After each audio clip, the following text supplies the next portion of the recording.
এত বড় একটা জেলখানায় একটা মাত্র কয়েদি হিসেবে সেখানে রেখেছেন। ৯১ সালে ইডেন কলেজ ছাত্র সংসদ নির্বাচিত হওয়ার পর থেকে ওনার পাশেই ছিলাম। উনি আমাদের সাথে ছিলেন। আজ এই শোকের দিনে আমি আসলে নিজেকে এভাবে কন্ট্রোল করতে পারছি না।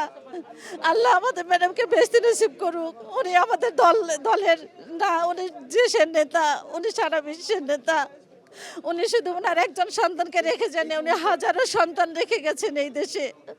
উনি যে মারা গেলেন ওনার চিকিৎসাটা ভালোমতো হয়নি আপা গত ১৭ বছর এই বিষয়টা একটু বলবেন। একজন মানুষ কতটা নৃশংস হলে একজন মানুষের প্রতি এই ধরনের অবিচার করতে পারে, সেটা ম্যাডাম খালেদা জিয়াকে না দেখলে কেউ সেটা বলতে পারবে না, বুঝতে পারবে না।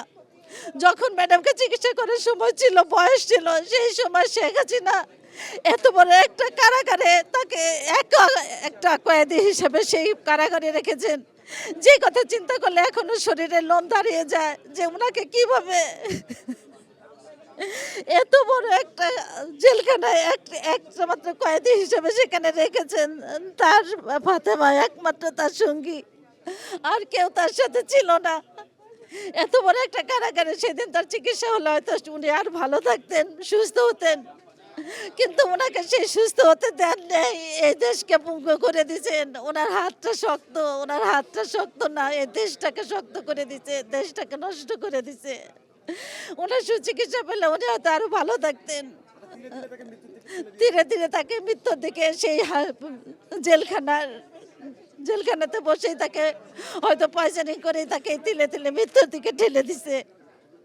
ম্যাডামকে যখন হাজিরার জন্য নিয়ে যেত, আমরা সবসময় সেই ঢাকা বিশ্ববিদ্যালয় হলে আমরা দাঁড়িয়ে থাকতাম। সেখান থেকে কতবার পুলিশের দৌড়ানি খেয়েছি, লাঠির বাড়ি খেয়েছি, দৌড়াতে দৌড়াতে সেই অ্যারেস্ট এড়ানোর চেষ্টা করেছি, কিন্তু ম্যাডামকে কোনোদিন আমরা কাছ থেকে সরতে দেই নাই। আজকে ম্যাডাম আমাদের থেকে চিরতরে চলে গেল। আমরা ম্যাডামের যাওয়াটাকে কখনোই ভুলতে পারবো না, কখনোই ভুলতে পারবো না। যার ছায়ায়, যার আদরে, যার ভালোবাসায় এই দলটাকে আমরা করেছি। আল্লাহ আমাদের ম্যাডামকে বেহেশত নসিব করুন। আপনারা সবাই দোয়া করুন।